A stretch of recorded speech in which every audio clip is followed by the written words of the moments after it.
Voice actor and star of the Trolls movie, Justin Timberlake, was arrested in the Hamptons on Tuesday for driving under the influence. According to the Sag Harbor police, at 12:37 a.m. on Tuesday, Timberlake drove through a stop sign and swerved into a lane of oncoming traffic. So let's look at the astrology of the moment of this arrest. This is the chart from June 18th, Tuesday, 12:37 a.m. in Sag Harbor, New York. The first thing I notice is that Saturn in 19 degrees of Pisces is perfectly conjunct the ascendant or the eastern horizon.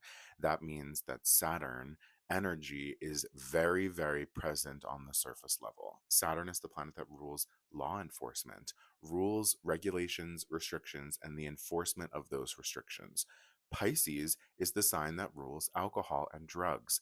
So Saturn in Pisces talks about law enforcement as a result of intoxication or being under the influence.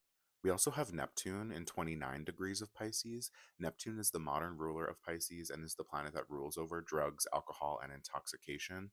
And 29 degrees is known as the infamy degree. It talks about dramatic grand finales and acting out for attention, no matter how negative that attention might be.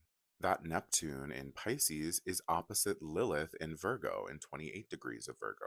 If Pisces rules intoxication, then Virgo, the opposite sign, rules sobriety, mental clarity. Lilith rules over negative emotions, including shame. And so this opposition manifests as Justin being shamed by the general public for not being sober while driving, for driving under the influence. And this Lilith Neptune opposition forms a T square to the transiting sun, which was in 27 degrees of Gemini. The sun rules over visibility and fame, celebrity. It is quite literally a spotlight.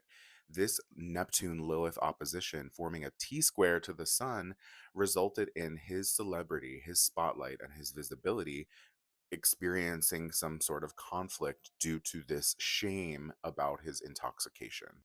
Now, this is Justin Timberlake's natal birth chart, and I see a couple of significant formations in his chart. First, I want to talk about this formation, which includes his 25-degree Leo ascendant, which is perfectly opposite his 25-degree Aquarius Mars that is conjunct his descendant, which form a trine and a sextile to his Sagittarius moon, which is conjunct his Neptune in Sagittarius. The moon rules our emotions, and Neptune rules avoiding those emotions, using vices to escape from uncomfortable emotions, especially drugs and alcohol. According to insiders, Justin really began drinking heavily when Britney Spears released her book exposing all of the shitty behavior that he exhibited in the early 2000s. I definitely think that drug and alcohol use are inherently connected to his emotions, and this is an emotional coping mechanism for sure. Now, his moon and Neptune being trine his Leo ascendant give him this energy and this surface level appearance of a performer, a pop star, and someone who has that elusive mystery of celebrity that kind of separates them from the general public. His Mars in Aquarius is indicative of somebody who is kind of a troll, someone who does something just to trigger people with shock value. And that Mars being on his descendant means he's likely to trigger or violate a partner or someone he is in a relationship with in order to achieve that shock factor. So, of course, his relationship with Britney Spears, very indicative of Mars on the descendant. But I also think of his performance with Janet Jackson, where he violated his co performer in order to elicit a reaction from the audience. The sextile to Neptune and Moon in Sagittarius allowed him to kind of conceal the truth about that incident and create this facade or this illusion that it was an accident. Meanwhile, the costume designer explicitly said, no, that costume was designed to have the breastplate removed, and there was no costume malfunction. The costume worked exactly as it was designed to. The inside chart is Justin Timberlake's arrest, and the outside chart is his natal birth chart placement. Now, the MC or Medium Coeli, which means middle of heaven, it's known as the midheaven. This is the highest point that the zodiac reaches in the sky. That point, when he was arrested, was in 24 degrees of Sagittarius. That is the exact degree that his natal moon conjunct Neptune are located. And we talked about how moon conjunct Neptune is him using drugs and alcohol to escape from uncomfortable emotions. The midheaven is connected to our reputation. It is the highest point in the chart. It is you on your pedestal, and it is how the public is perceiving you. It talks about publicity and PR. It talks about long term and life goals. And having this moon conjunct Neptune on the midheaven at the moment of the arrest, he said, "Oh no, this is going to affect the tour." What tour? The world tour. You're damn straight it's going to affect the world tour. This moment is going to have a long lasting mark on his reputation, and it's going to be very difficult to recover, especially if he continues behaving the way that he does. From a PR perspective, there are a couple of things that Justin Timberlake could maybe do to save his reputation, but I don't think his ego will allow him to do any of them.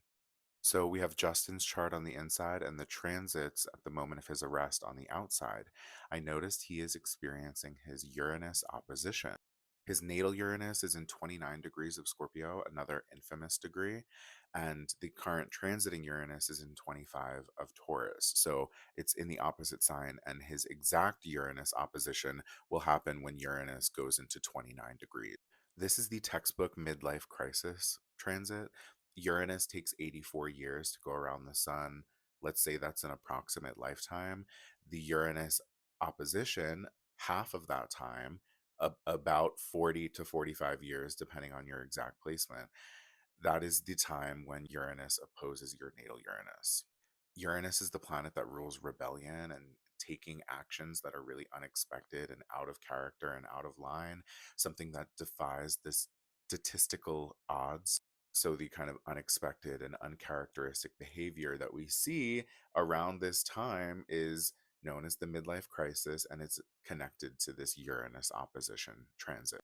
Not only is he experiencing this Uranus opposition, but Uranus is in 25 degrees of Taurus, meaning it is perfectly T square his natal Mars in Aquarius and his Leo ascendant, both in 25 degrees of fixed sign.